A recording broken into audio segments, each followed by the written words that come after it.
Tragic defeats, lost titles, relegations. All of that are things that some football clubs don't want to remember anymore. But just as us, those events are so meaningful that we can't forget them. Get comfy to know the worst traumas of football clubs.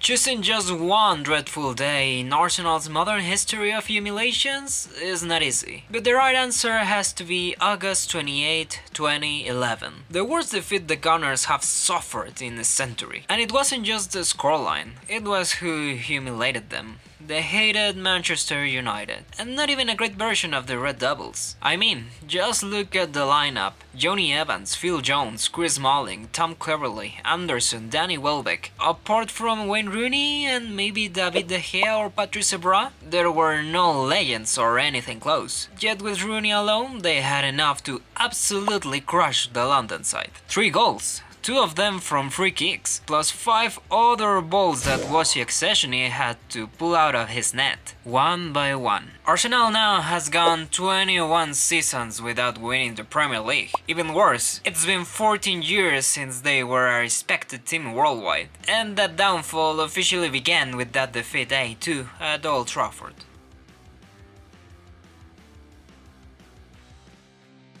We all know the cursed match, and more specifically the cursed minute. In Atletico Madrid's history, it happened in 2014, in the city of Lisbon. Atletico was the best team in Spain, having just been crowned league champions. In the Champions League final, they played like champions, and were just seconds away from winning their first Champions League title, right in front of their most hated historical rivals. Everything was perfect. Until the 93rd minute. A corner kick, a goal by Sergio Ramos, extra time, and the end of the world.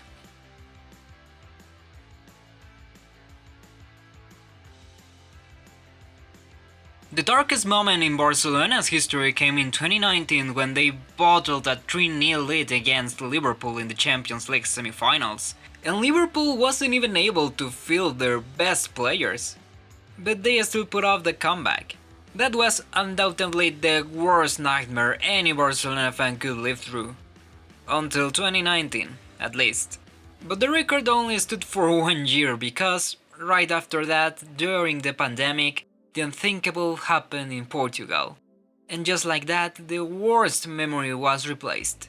Bayern Munich demolished Barcelona 8-2 in Portugal. A single-leg Champions League quarter-final. Not much more to say. The score says it all. Until 1999, nobody dared challenge the theory of the great English football philosopher, Gary Lineker, who famously stated, "Football is a game where 22 players chase a ball for 90 minutes, and at the end the Germans always win." Even the Germans believed it, and that's why Bayern Munich loss in 1999 Champions League final hurt so much. They had gone 23 years without winning the Champions League, and at Camp Nou they had it locked down until the 91st minute. Then, from a corner kick, Teddy Sheringham equalized, sending the match to extra time. And just 2 minutes later of another corner, Ole Gunnar Solskjaer said, "Extra time? Not today." In football, sometimes even the Germans lose. And when they do, they go down hard. Boca Juniors' story is an inspiring tale of a club born on April 3rd, 1905. In the foul-smelling neighborhood of La Boca, rising from the bottom to become the greatest, until it died on December 9, 2018 in Madrid. The venue for the Copa Libertadires final. But hey, if it's any consolation, Boca died at 113 years old, never having been relegated to the second division. That reminds me, River Plate was the rival on that fateful night at the Santiago Bernabeu, in the final that neither of the eternal rivals could afford to lose. Yet one of them was destined to be the eternal target of merciless jokes. like the one I just told you. For Inter Milan, May 5th is like Friday the 13th. Final match day of the 2001-2002 Serie A season. Inter 69 points, Juventus 68 points, Roma 67 points. Inter visited the Stadio Olimpico in Rome, where Lazio fans were actually cheering for the visiting team, just to keep Roma away from winning another Scudetto. Inter had the perfect scenario, it was practically a home game. No one could imagine they'd lose the title on the last day, and then, unbelievably, they suffered the most painful defeat in their history. Christian Vieri, Clarence Seedorf and Ronaldo, already in beast mode just weeks before dominating the world at the 2002 Korea-Japan World Cup, were all on that Inter team, yet they fell 4-2 against Lazio, extending their title draw to 13 years. Oh, and by the way, Lazio's fourth goal was scored by Simone Inzaghi, the man who will later bring so much joy to Inter fans as a coach. But the real pain wasn't losing the Scudetto, it was that of all teams, the hated Juventus were the ones who'd benefited from Inter's collapse. Since then, May 5th is a day of mourning for any Inter fan. Juventus has lost over 600 matches in its long history, including 5 painful Champions League finals. But their worst defeat didn't happen on the field, it happened in court. Not only were they relegated to the second division for the first time in their history, but they were also stripped of 2 Scudetti, the ones they won in 2005 and 2006, by allegedly handpicking referees to suit their needs. A lot of teams were punished for the corruption scandal, but Juventus took the biggest hit because they were implicated in 7 of the 19 rigged matches. The saddest day in Liverpool's history is unmatched. It happened on April 15, 1989, during an FA Cup semi-final against Huddersfield. In fact, Liverpool won that match and later went on to the final where they win against Everton. But nobody remembers that anymore. What Liverpool refuses to forget is the tragedy that took place at Hillsborough Stadium.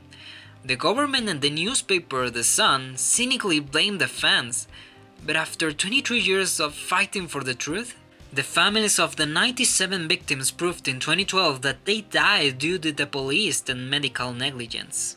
Since 1990, every year Anfield pours its heart out in a solemn ritual to honor the victims of the most disgraceful day in the club's history.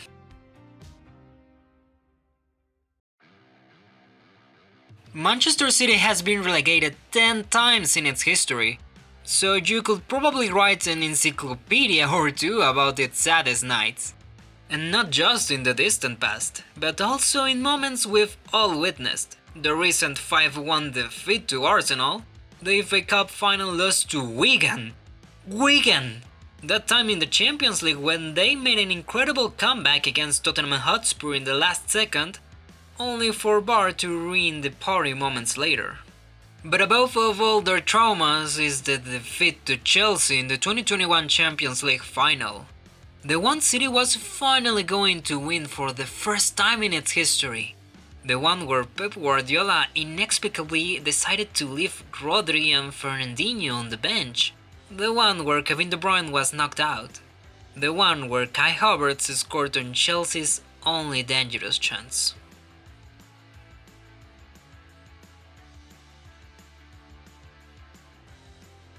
Not even the most humiliating treatments Manchester United has suffered in recent times compared to what happened on April 27, 1974, on the final day of the English League, Old Trafford. Manchester United vs Manchester City.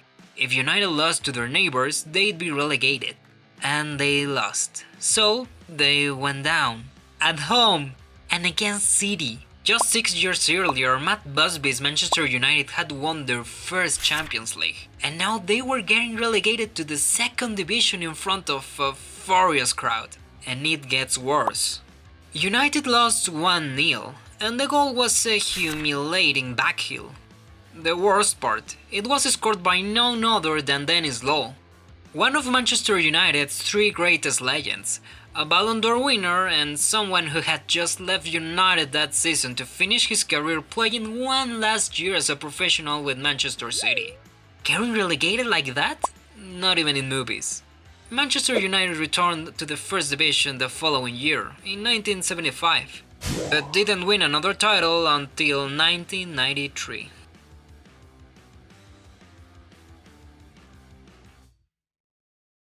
After winning the Champions League in 2003 and the Scudetto in 2004, AC Milan went into the 2005 Champions League final as the absolute favorite to win their 7th European Cup. Player for player, pound for pound, and inch for inch, it was possibly the best Milan team of all time, and therefore one of the most powerful starting 11s in football history. Paolo Maldini, Dida, Andriy Shevchenko, Jaap Stam, Alessandro Nesta, Clarence Seedorf, Cafu, Hernan Crespo, Gennaro Gattuso, Andrea Pirlo, Kaká.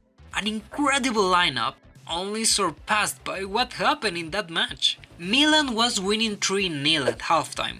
They continued dominating the second half and extra time. But somehow in 6 minutes of inspiration, Liverpool tied the game. In the end, Carlo Ancelotti's team lost in penalties to a limited Liverpool squad, whose only stars were the young Steven Gerrard and Xabi Alonso. Paolo Maldini, who played in 8 Champions League finals and won 5 of them, says that the final people remember him the most, and it's understandable. It was unforgettable for everyone who watched it, but especially for Milan fans. Chelsea and Paris Saint-Germain have a lot in common. 1.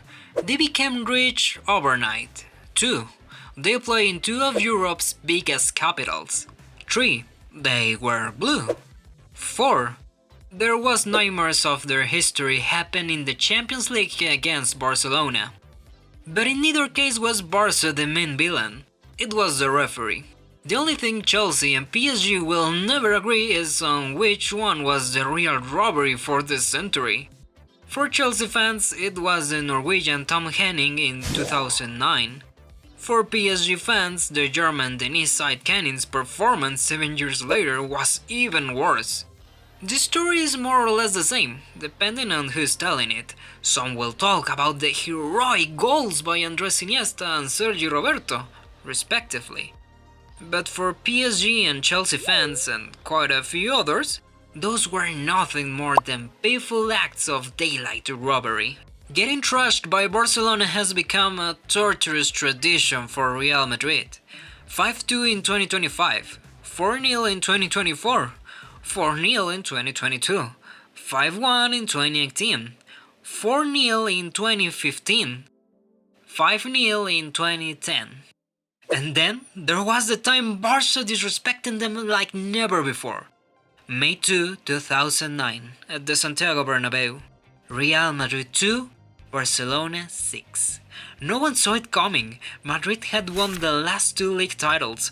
Barca was still seen as a smaller club, with only 2 Champions League titles in its history.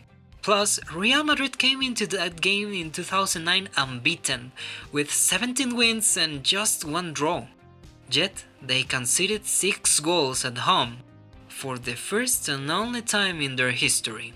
And the worst part, they witnessed the birth of the Blaugrana beast that from time to time still shows up and devours them.